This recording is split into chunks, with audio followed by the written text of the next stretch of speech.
Girbeagly! The rainy season began in early summer, and June had been no exception. It didn't surprise the man when he discovered rainwater dripping from his dining room ceiling.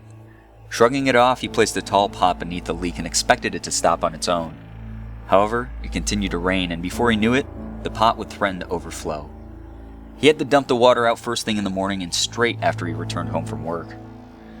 Eventually, he began to notice water damage at the source of the leak. The white ceiling had discolored, turning a dull shade of brown. He checked the weather and realized it would continue to rain sporadically over the next 10 days.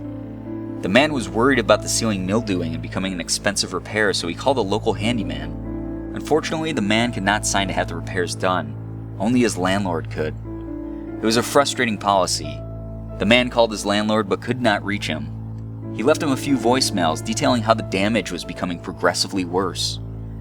The man was clueless as to why his landlord wouldn't return his calls. They usually kept in touch, speaking at least twice a month. Finally, he reasoned that he wouldn't be held accountable for any damages sustained. One night, the man was startled awake by a massive thump. He quickly turned on his bedside lamp, and just vaguely, he could see an overturned table and a large shape laying across it. He sprinted out of his apartment and called the police, gagging at the smell. The man sat in the police station with a blanket wrapped around his shoulders and a coffee mug resting in his hands. He did know one thing. There had been a dead body in his ceiling, and the water had saturated it so badly that it caved under the weight. So far, the body was unidentifiable due to the rainwater and was being autopsied. While the man waited, he called his landlord and finally reached him, panicking as he explained the situation.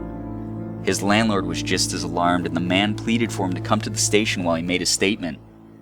The man paused as a detective crossed over to him, and he lowered his phone, wondering if the body had been identified. His blood ran immediately cold, and he shook his head with terror. The body belonged to Richard Thompson, his landlord, and he had died over a year ago. That's not what disturbed him the most. If its landlord was dead, then who was pretending to be him?